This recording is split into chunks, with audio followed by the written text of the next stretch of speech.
Welcome to this episode of the Talent Forge, where we are shaping the future of training and development. Got a really special guest here today, Aleya Harris. Welcome to the show. So much for having me, Jay. I am super happy to be here. Well, I am super happy for you to be here because I think the audience is going to take away some really amazing concepts in relation to storytelling and a number of other things. So, why don't we get the audience up to speed on you? How did you get into talent development? What are you working on? And, tell us a little bit about yourself. Absolutely. So, I am a self-proclaimed strategic storytelling consultant. So, I help people use stories to reach the highest versions of themselves and to build themselves up as better leaders and better members of a collaborative culture. So, I got into that by accident. So, I was a marketer, marketing executive, entrepreneur, and I've always had a knack for building good teams. People that have worked for me continue to either follow me from company to company or they have continued to want to be mentored by me. It's a And great when sign. I, Yeah. it's a great sign, right? I know it's better than me just saying, I'm really good at this. And it's like, how do you know? Because no one ever wants to talk to you ever again. No, I promise. People like my leadership style. And so I started asking, like, well, in a non, ego pumping way, like, why? Why is it that you like my leadership style? And they said things like, well, you're authentic, you have great energy, you make me feel like I can do anything. And I feel motivated and supported. And I said, oh, that's good. And I'm like, Huge. Yeah. how, how the heck do I do that? Because they couldn't really articulate how. So I started paying attention to myself as I was building myself as a storytelling thought leader. And I realized that, duh, of course, that's what I do. I use storytelling frameworks to build people up, to help them realize where they are in their individual stories, what the general story is of what we're trying to accomplish together, what their role is, what the pitfalls are, how they can overcome, giving them the tools they need to slay their proverbial dragons on their hero's journey. And in that process, I decided to lean in and develop frameworks that I use for not only differentiation, but I realized that something that you would use as a storytelling device to stand out from a marketing perspective or to build trust in a sales perspective is the same type of storytelling that you would use to help people understand why you as a human being are not so different from them as a human being and what are the same human things that we value together and how can we go on a shared journey rather than parallel journeys that never intersect. I love that, Alea. And there's a couple of things that I'm going to dig in. Number one is some of those frameworks. But first of all, the fact that you said, I kind of got into this space on accident. I can't tell you how many guests, and myself included, all kind of found ourselves into that talent development space by accident. But something that, as you bring up this concept of storytelling, my background being in psychology, neuroscience, and looking at sort of like our evolution as a species on this planet, we started with teaching and training literally through storytelling. I mean, this is how different knowledge was passed along and everything else. So when we think about the HR and trainers and coaches that are listening here, how do you essentially build your different trainings or coaching opportunities? How do you build that story into it, or how do you build that storytelling into it? The first thing that you need to do is to realize that as the story architect and the story creator, you are also part of the story because you are part of your company. So most people forget about that as the first step and they go in and they're like, I'm from corporate and I'm here to help. Right? Like, Awesome. Awesome. thank you No, so much. said nobody on the other side of that speech. Yeah. Exactly. So the first thing is to realize that it's a collective story. It's as opposed to thinking of yourself as standing from a podium, talking down to an audience and telling them what direction you're moving to, think of you yourself as sitting in a circle with everyone else, where your story also contributes to the collective. That means that you have to get a little bit vulnerable. You Mm. have to be able to see yourself as a fallible human who has made mistakes, who has learned from them. And because of that, that is what makes you super qualified to get your team through whatever challenge is happening right now.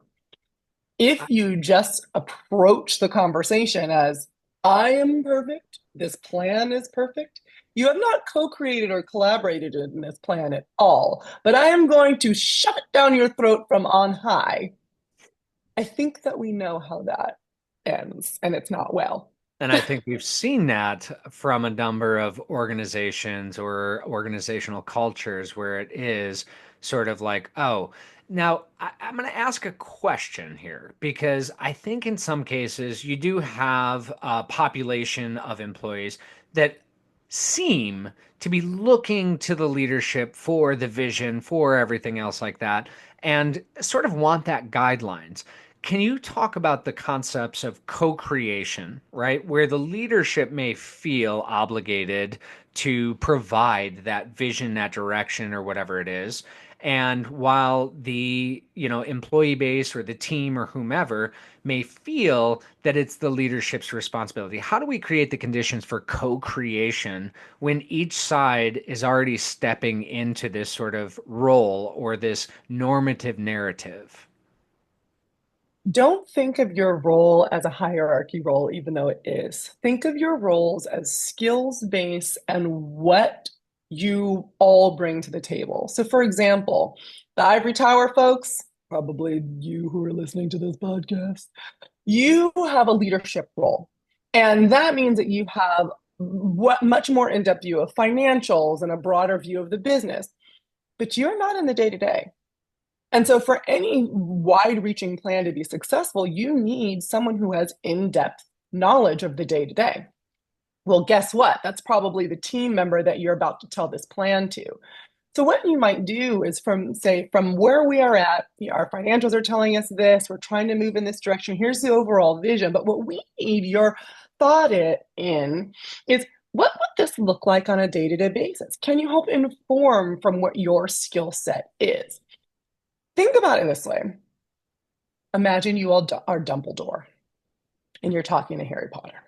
I don't know how well you know Harry Potter, but at some point in time, they're walking around trying to find these Horcruxes to kill he who must not be named. Mm, And Dumbledore needs help.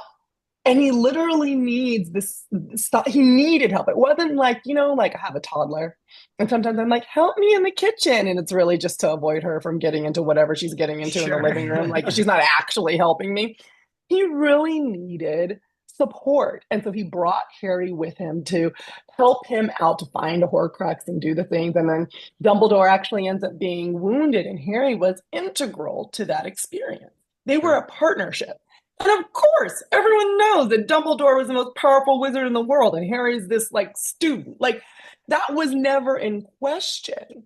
But Dumbledore was wise enough to check his ego and realize that it's about a skill set and an experience and an exposure conversation rather than a hierarchical one.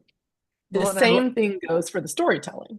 yeah, and I like that approach because I mean it is really kind of getting back into that concepts of adult learning and involving somebody in that learning journey and involving them into their own story because while my story, I am the main character of my own story, everybody that's sitting in that room is the main character of their own story. So, Exactly. them sitting there and sort of just getting told something versus them actively engaging or being involved in the co-creation of the knowledge seems to be a really powerful way for us to do that. Now, I want to dig back into something that you said a little bit ago about the authenticity and the vulnerability, because I think this is something that's often scary for a trainer or for a coach or even for an HR person to say, I've been there or I've experienced that and I failed, right? Like sometimes a trainer or whomever that's put at the front of the room or even a leader Mm-hmm. the expectation is all this we put all this pressure on ourselves that we need to know everything, we need to feel everything, we can't look like we're, that we don't belong there. Imposter syndrome starts to play into the equation, and it blocks us from really getting into that vulnerable space. How might we be able to navigate that more effectively, Alea? The first thing that I want you to ask yourself is, what is your role truly? Mm, You've told yourself and fed into the popular belief that you are the sage on stage. You're the one who needs to have all of the answers. You put together the PowerPoint and the workshop materials, and so you must know everything. And I posit to you that that's actually not your role. Your role is to deliver an outcome. An outcome is that they learn something, their behaviors change, they've had a mental paradigm shift. That's what you're trying to deliver. And in order to best deliver that outcome, people need to participate in their own transformation. They cannot do that if they feel like the transformation's already done for them and they're just sitting there, eyes glazed over, wondering when lunch is happening. mhm. That's what happens when you have a sage on stage saying, I know everything in here, just take notes and do this. They need to explore. They need to understand that this is a road that has been traveled before, so that they can feel like you know what you're doing. And it is the pitfalls that give you the credibility. If someone says to you, we're going to implement a new performance management system, I've implemented 10 performance management systems before, never had a problem. You're like, okay, that makes me feel great. But in the back of your mind, you're also like, but what if we have a problem? What if something Sure. goes wrong? That relatability They, factor. Yeah. yeah, they've never done problems before. They've only done perfection before. So if we have a problem, they're not going to know what to do. Right. Now, how do we balance that though? Because we don't want to come in and be like, I have done 10 performance management things and I screwed up every single one of them. They're going to go, No. what? You're right. So we know Yeah. we know that that is obviously not how we want to show up or how we want to perform. We know that we don't want to be the sage on stage. How do we navigate that balance, that delicate balance of I share enough but not too much, or I'm sharing the right kind of vulnerabilities and not telling you all about a particular aspect that maybe is not related to this. And I'm going to dig back into the results thing because that's obviously something I really, really put forward. But let's navigate this. How do we fine tune that space of vulnerability for it to be the appropriate space? You share a story of vulnerability because you are wanting to connect their problems to your passion and experience. You share a crisis story to articulate a path forward. It's either a common crisis, one that they are feeling, one that they're experiencing, or one that you see in their near future, or one that you're trying to get them to avoid. You see them heading for a train wreck and you're trying to reroute the track. The purpose is not to just share willy-nilly. That's why I call myself a strategic Mhm. storytelling Sure. consultant, because it's all asking yourself, what is the reason for sharing this story? What am I trying to get them to understand, believe, or know that they don't know now, so that they again can participate in their own transformation? Where are they stuck, or where are they about to get stuck? And how can me telling a story help them understand that they're not alone, that this sticking point is totally overcomable, and I am the perfect person to tell them how to overcome it. And here are the 3 steps to overcome it. This is what we're going to do. Yeah. Well, and I like it because you brought it back to the area that I was going to talk about, the results, right? The outcomes. What outcomes are we actually going for? How are we measuring those outcomes? What do they look like? And really making sure that the vulnerability matches there, that it's not just a story for story's sake, but there's actually a purpose behind the story. So, something that we often push here is knowledge without action is a failed training, as far as Yes. I'm concerned, because if Yes. you're not actually changing the behaviors towards a business outcome, you're not getting results and you're a luxury and not a necessity, which all learning should Hey. be a necessity, right? Yep. So let's talk about that. How do we relate storytelling to the actual results focused strategies that a business wants? A business comes in and says, Aleya, I need you to put together a communications training because our team's not great at customer service or whatever else it is. How do we approach that from a storytelling slash design development implementation? Can you walk us through a little bit of that process? Absolutely. First, you need to know what story is. Story is a sense-making, clarification, and emotion-driving device. It's the way that our brains already work, and it allows us to understand concepts and internalize them and match them with our current emotions, which causes movement. That's what motivation is.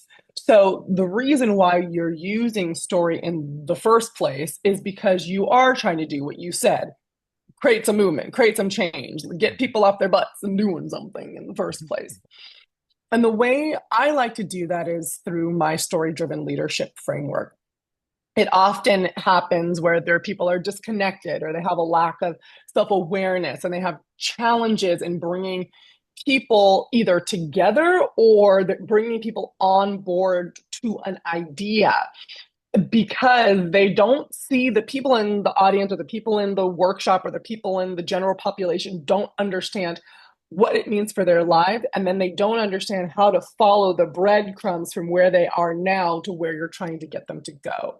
Mhm. So the first thing I like to do is to get real and to have a moment of recognition of where we are, what the current narratives are that we're telling ourselves and we're saying collectively, intentionally or unintentionally, and what our biases are for or against action. So Mhm. this involves things like excavating current stories, mapping biases to current beliefs and behaviors, and revealing how those personal experiences are shaping the world that we're in. So we have those aha moments of, oh my goodness, no wonder why we're stuck. No wonder why this is not going to work. No wonder why we are here because we're doing all of these things and we're telling ourselves these stories. Can I can Once I we, uh, Can I give an example of, I think, and help me understand if I'm wrong, but I think uh, so during COVID, right? Like, and as CEO of my company, I've got a team of 14 amazing, amazing, awesome individuals. A lot of times, and this was something that I would say in my leadership journey or my leadership cycle, I would often be the problem solver, the chief problem solver, right? Like, so it would yeah. be, oh, let's do this, let's come up with this, and everything else. During COVID, I mean, it was so novel and things that occurred. It was one of those where I think my team kind of expected, like, okay, what's the vision? And this was my approach. I literally, in our all teams meeting, I said, okay, I know that in the past it's been one of those, hey, what's the direction? What's the vision, Jay? And usually I've had some kind of idea, but team, I'm going to be perfectly honest with you. I have absolutely no clue. And Right, right. I'm just as lost in this space as you are. So this today is not going to be here's what we're going to do in our vision. Here's today is going to be help me come up with some ideas of how we're going to navigate this forward together. And it Hmm. so like in that moment, I knew that the story was Jay's going to have an answer, or maybe Jay has an answer, or he's got an idea or a direction. But shifting that story, calling that story out, is that kind of what you're speaking to here, or is there a different way that that could have been approached? What are your thoughts on that, Alea? I think that you did a great job approaching that. And that's part of it, but that's almost just like the beginning of it, because Yeah. then it would go deeper in, well, what are you, team members, thinking now? What is the story you're telling yourself about the current COVID situation? That it's impossible, that to use, I always use fairy tale analogies because people can understand them, that the dragon is unslayable, Hmm. that this is not a journey worth going on. What do you think? And then you hear the stories, probably write them down, do some group sharing. Okay, now that we are understanding where we are, maybe we pull some themes out. This is where we are. Will this current thought process help us solve this problem? And if it won't, what part of this do we need to replace with a better story? And then how do we go about doing that? So if we're like, COVID is unsolvable problem, let's just close the doors now and save ourselves headache, right? That, like, let's say that that's what came out. Hopefully that wasn't, but let's say that that's Pack what it came out. up. We're going home. Hack It's it done. up. It's over. Yeah. And this is where you're like, when do I lead and when do I not lead? This is when you, Jay, you come in and you say, well, so we're not going to do that. What my vision is that the ultimate goal, the ultimate reward here, if the knight goes on this quest, is for us to make the same amount of profit this year as last year. That is my challenge to you. That's like at the beginning of the fairy tale when the good fairy says, here's your quest, young grasshopper, whatever. Sure. So then you're like, so now we have a disconnect. How do we match this? Hmm. Your story is this. The story that we need to tell is that we can do this and this is a solvable challenge. So, how do we make that story of this is a solvable challenge? I feel confident about this. We deserve to make results regardless of what's happening in the world. We are fully resourced. How do we break that down using a story structure to see what we are missing in our current mentality that needs to match our future story so we can get the results that we're after? Okay. Does that Yeah. make sense? A lot of sense. Yeah, absolutely. So, all right. So now I've got a better picture of this sort of entry space. You were continuing on with the story. So once the leader identifies the stories, looks at that, sort of identifies where the actual outcome or what the end result ultimately is, where do we go from there, Alea? Then it's time to get clear. Then you're like, okay, we're going to adapt, get our shifted perspective, and challenge those current narratives and explore the what if scenarios to uncover new possibilities. Then we're also going to clarify. So we're going to transform and shift those narratives into actionable, value driven narratives. So you would go through like, well, it's a very different thing to say, we're going to make the same profit as last year. There's no, that's a close ended statement. You're like, all right, boss, well, I guess I'll get on that. Versus, what if we made the same profit as last year? What would that take? What if we felt super empowered right now? What would that look like? What if COVID lasts forever and social distancing never ends? What would that look like? And you invite curiosity as a clarification device. What you're trying to do is to circumvent the fear, the stagnation, the limiting beliefs that us as humans hold. Often, when we come together, we treat humans as widgets or robots rather than actual human beings who have emotions and thought processes that go into these very professional sounding big boy and girl documents that we create. When in reality, to get change actually to happen, you have to treat people as humans. Yeah. And so when you have those what if scenarios and there's clarification scenarios, you get the team to begin to see and question where they are and imagine for themselves a better vision, which coincidentally, shock and awe, will most likely align with the one that you already gave them. But this Sure. is what I'm telling you. It's about them participating in the story as a collective hero. Think like Robin Hood and his merry men, or like Gladys Knight and the Pips, or like Beyonce and Destiny's Child. Like it's everyone together. You're Beyonce in this scenario, by the way, Jay. Oh, thank you. Everyone, you're very welcome. Highest praise I can give anybody. I take that. You're moving as a collective because they came into this retreat scenario meeting as 10 ish individuals. Your job is to get them to come together as a team with a shared perspective, moving in the same direction, creating a story that is transforming towards success and away from failure. So then the third step is you get connected. So you've gotten real, you've gotten clear, and then you get connected. And this is when you get to evolve. You've gotten clear on what the narrative needs to be, where you're going. Everyone's bought in. Then you need to embed those new narratives in daily, weekly, monthly rituals, communication, leadership practices. You start implementing story sessions in your all hands meeting. You maybe in your sales meetings you have, okay, let's do a sales pipeline review, and then also let's tell the story of how we would have done this before and how now we're doing it differently because we're participating in a new narrative.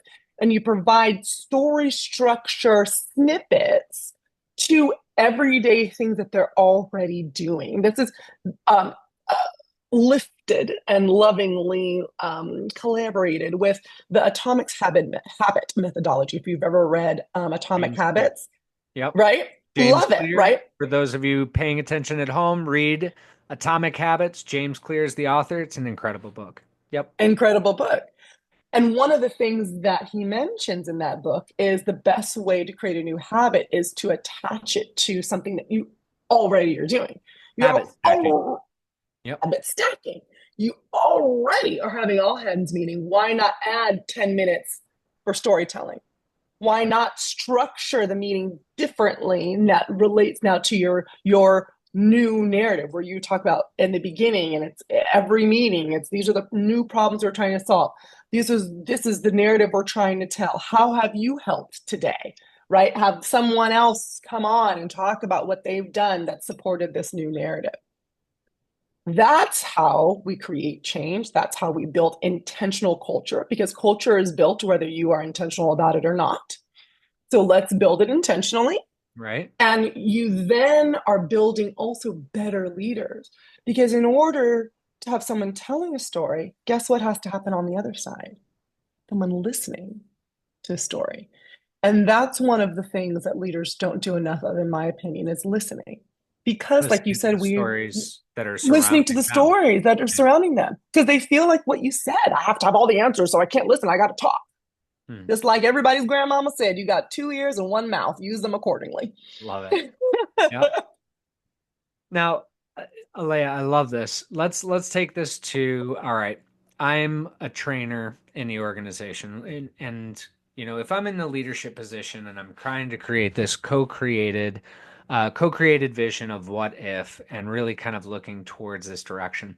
Let's say that, and I always pick on poor security trainings, right? Like the one that everybody has to go to. No one has a choice. No one wants to be there. They're clicking through, or a lot of times they're online now. So you just hit the button as Yeah. fast as you possibly can. And then okay, Yep. let's talk about that, because every organization has some level of security training, whatever that is. That could be safety. Yep. That could be something that it's the vegetables. Sometimes you got to eat them. Yeah. You got to do it. No, nobody's really looking for it. It's not the dessert course.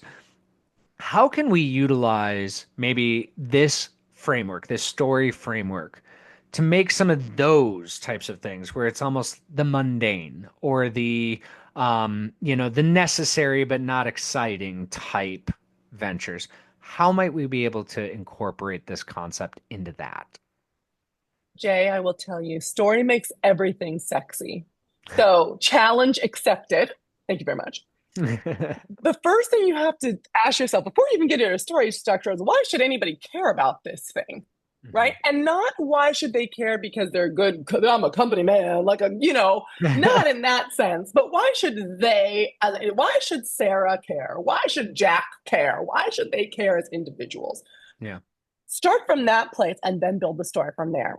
So let's say that you're just like a normal, I don't know, ad agency. Like you're not like doing government secret stuff where it's like ultimate tip top security, but like, Right. normal security. Like you got a Normal. badge in it out, Yep. right?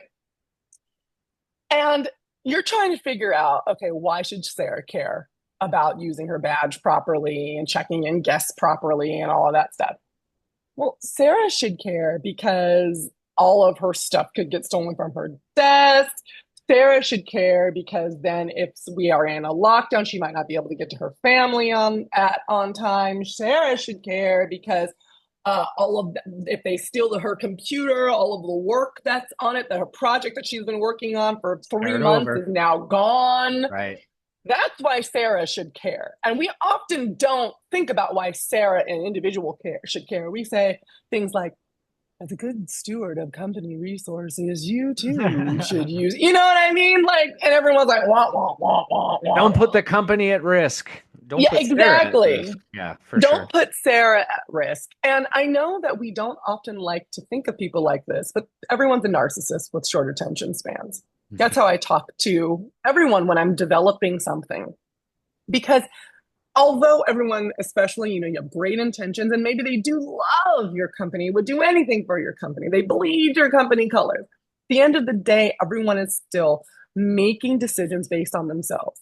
If they have to decide between your company or taking care of their aging parent that needs full time care, guess who's going to win? It is not your company.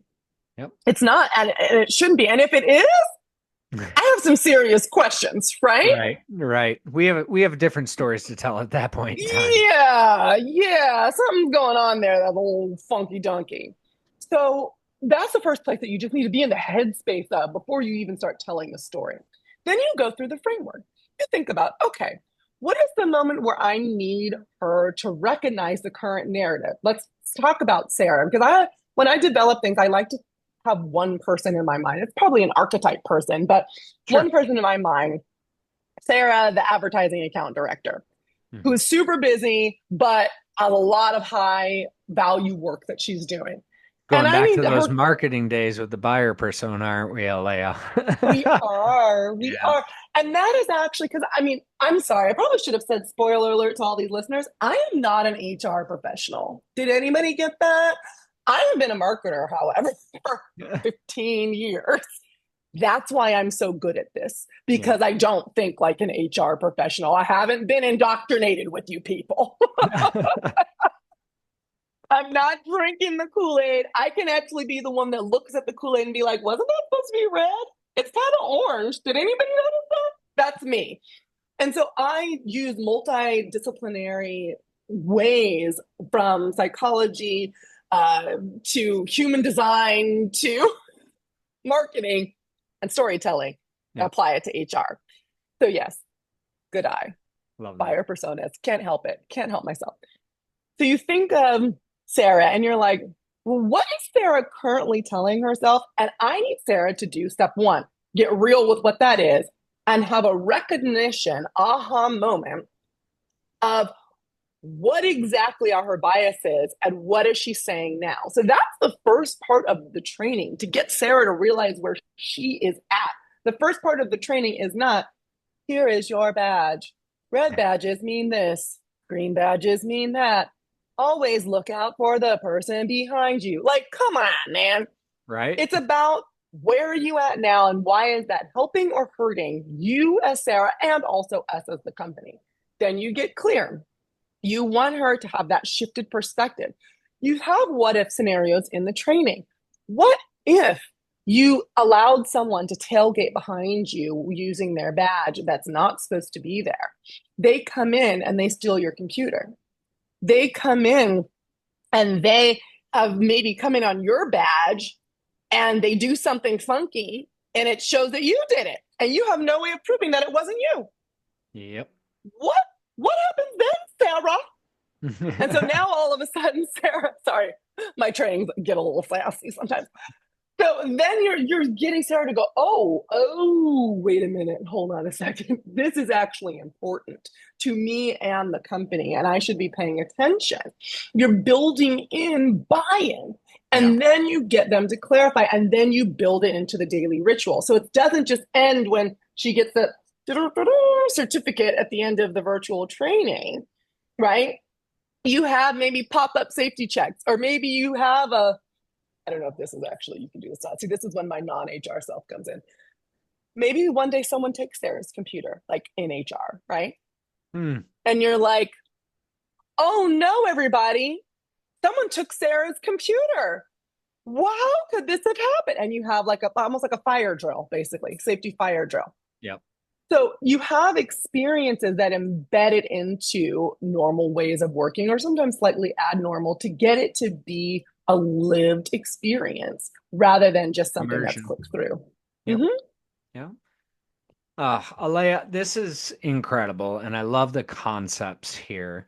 If our audience was going to get a hold of you, how would they reach out to you? You would go to evolutioncollective.com, and you would click schedule a call and we could talk all about it because this is what I'm passionate about is using storytelling to help people be better, come together and be more productive. So I'd love to talk to you about that if that's your cup of tea. And this is the reason that I love this so much is because I think a lot of times when we're in that design phase, when we're in that delivery phase, we often forget about the storytelling aspect. You know, it's like I've only got an hour. I've got to deliver as much content or as much knowledge as I can, and I've got to really tell them why they've got to do this and why the company's going to be. But really, what I'm hearing, and if I was to wrap this up in a bow at the sort of the end of the hour, is if we really want to get somebody to change their behavior, we've got to get them to be a part of the story. And the tactics I think that you shared here today will really help us do that. Yes, I know they will because they have. I am fully confident. I love it. And also excited about it because what if, what if people actually liked your trainings? What if that next security training was something that shifted and saved your butt? What if? What if? Well, I love it. Thank you, Aleya. I really appreciate you being here and for sharing your wisdom and your approach to this. I think it was really, really helpful and definitely something for our audience to take away. So thank you again. Thank you for having me, Jay. And thank you, audience, for tuning into this episode of The Talent Forge, where we are shaping the future of training and development.